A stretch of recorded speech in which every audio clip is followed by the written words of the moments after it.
problem based on explosion of the bomb।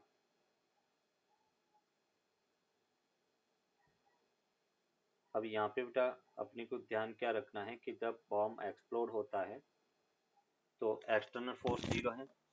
External force zero है तो linear momentum क्या होगा, कंजर्व होगा। तो यहाँ पे सिंपल बेटा अपन कह सकते हैं कि during explosion of the bomb, during explosion of the bomb,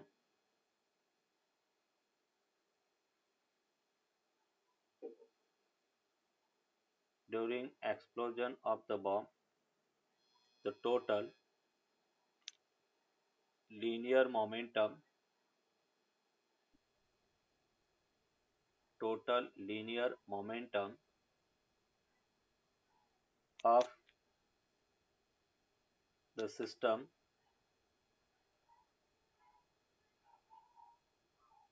will remains conserved।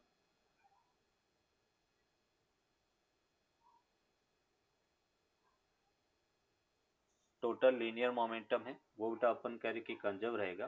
दूसरा अपन कह रहे कि जब लीनियर मोमेंटम कंजर्व होता है, इनिशियली सेंटर ऑफ मास बेटा रेस्ट में है, तो फिर सेंटर ऑफ मास को वेलोसिटी या काइनेटिक एनर्जी मिलती है। तो वो काइनेटिक एनर्जी या एनर्जी आती कहाँ से?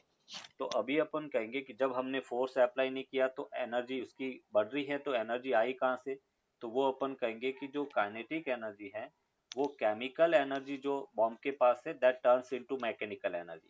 तो यहाँ पे अपन कहेंगे कि during explosion of the bomb,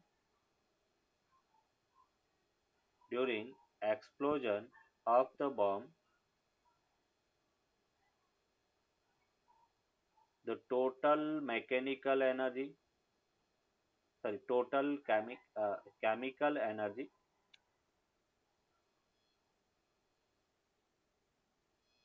the chemical energy turns into mechanical energy। The mechanical energy,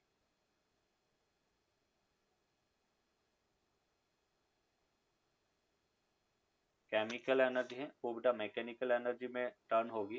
अगर अपने को पूछा जाए कि कितनी during explosion of bomb total कितनी एनर्जी रिलीज हुई, तो टोटल एनर्जी रिलीज बेटा किसके इक्वल होगा, सम ऑफ द काइनेटिक एनर्जी। तो during explosion of the bomb, during explosion of the bomb, total energy released equal to total kinetic energy of the all particles, sum of the kinetic energy of all particles। ये total energy release होगा। दूसरा बेटा अपन कहेंगे कि जब कोई particle या अपन कह रहे कि कोई प्रोजेक्टाइल है, प्रोजेक्टाइल मोशन करता हुआ अगर एक्सप्लोड होगा तो सेंटर ऑफ मास का पाथ है वो चेंज नहीं होता, centre of mass projectile path पे ही मोशन करेगा। तो यहाँ पे अपन कह रहे कि during projectile motion, during projectile motion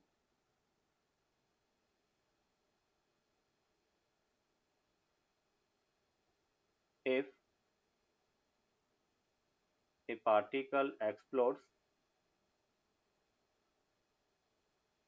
a particle explodes, then after explosion, after explosion,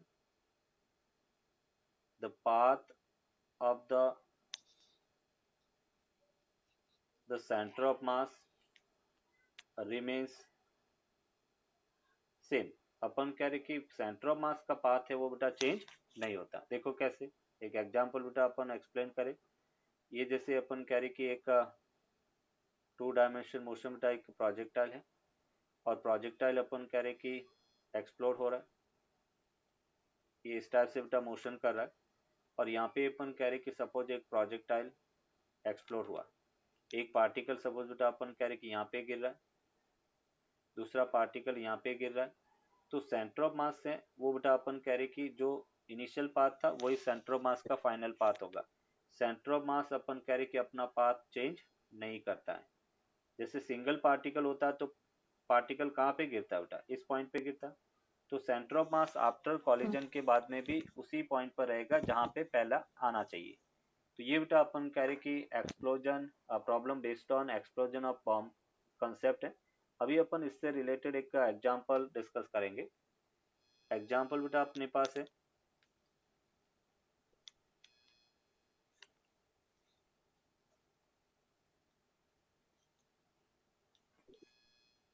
ये बेटा अपन कह रहे कि एक एग्जांपल हम कह रहे a bomb of the mass 10 kg explodes into 3 pieces, explode into 3 pieces of mass ratio m1 ratio m2 ratio m3 equals to 1:1:3। ये बेटा अपन कह रहे कि मास का रेशियो है। If both equal masses, if both equal masses moves mutually perpendicular direction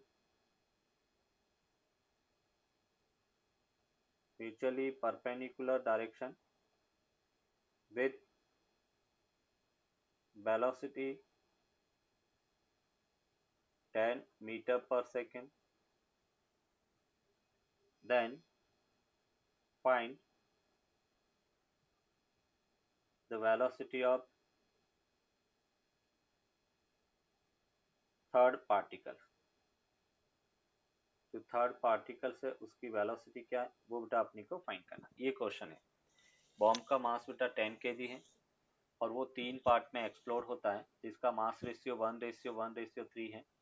if equal masses moves perpendicular direction with velocity 10 meter per second, then find the velocity of third particle। Third particle की velocity क्या वो अपने को find करना। Clear बेटा question. अभी Yes. देखो अभी अपन इसको कैसे सॉल्व करेंगे। तो यहाँ पे बेटा अपन कह रहे हैं कि ये जैसे सपोज अपन कह रहे कि एक बॉम्ब है, ये हमने कहा कि एक बॉम्ब है और 3 पीसेस के अंदर अपन कह रहे कि ये एक्सप्लोड होता है। एक पीस बेटा अपन कह रहे कि सपोज इस डायरेक्शन में जा रहा है, दूसरा पीस अपन कह रहे कि परपेंडिकुलर बेटा इस डायरेक्शन में मोशन कर रहा है। ये अपन कह रहे कि एक पार्टिकल है, दूसरा पार्टिकल अपन कह रहे कि ये है, और तीसरा पार्टिकल बेटा अपन कह रहे कि किस डायरेक्शन में जाएगा। तो वो डायरेक्शन भी अपन पता कर सकते हैं। कैसे बेटा, ये जैसे अपन कह रहे कि इस डायरेक्शन में जाएगा, ये बेटा इस डायरेक्शन, दोनों के बीच में एंगल कितना होगा 90 डिग्री। अभी अपन कह रहे कि इसका मोमेंटम बेटा P1 है, इसका मोमेंटम P2 है, और हम यहाँ पर कह रहे हैं कि during explosion of bomb linear momentum conserve रहता है बेटा। और लीनियर मोमेंटम कंजर्व रहता है तो क्या लिखेंगे बेटा, initial linear momentum that must be equals to final linear momentum. ये अपने पास है। इनिशियल लीनियर मोमेंटम क्या होगा, तो हम ये कह सकते हैं मास इनटू वेलोसिटी बेटा। हाँ सॉरी, इनिशियल तीनों पार्टिकल रेस्ट में है तो 0 + 0 + 0। अभी अपन कह रहे कि फर्स्ट पार्टिकल उसका मोमेंटम सपोज बेटा P1 है, सेकेंड का मोमेंटम P2 है, और थर्ड का मोमेंटम बेटा अपन कह रहे P3 के इक्वल है।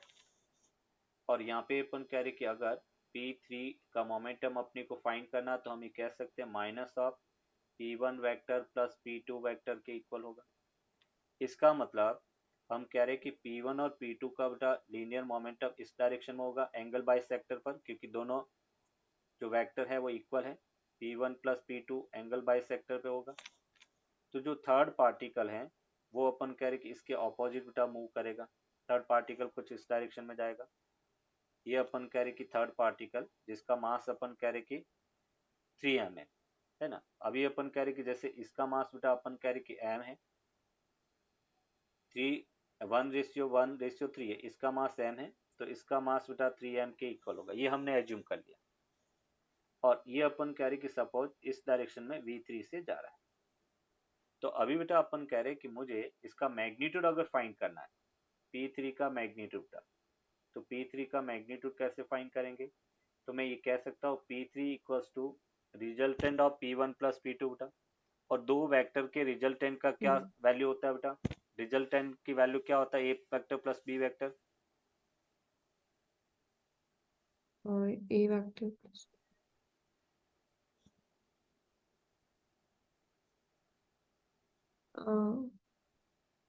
सो उसका स्क्वायर ना, ए स्क्वायर प्लस बी हाँ स्क्वायर। यस, ये अपन कहेंगे p1 square plus p2 square plus 2 p1 p2 और cos थीटा के इक्वल होगा। ये रिजल्टेंट का फॉर्मूला है।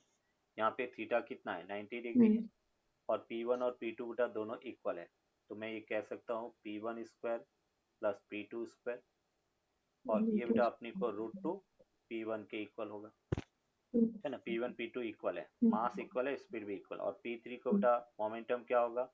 3m into v equals to open करे √2 मास m इंटू उसकी स्पीड 10 हो गया, m से m बेटा कैंसिल आउट हो गया। मीन्स यहाँ से अपने को मिला v3 इक्वल्स टू 10√2/3 मीटर पर सेकेंड के इक्वल होगा। ये अपन कह रहे कि थर्ड पार्टिकल की स्पीड होगा, थर्ड पार्टिकल कुछ इस स्पीड से मोशन करेगा। क्लियर? Yes sir.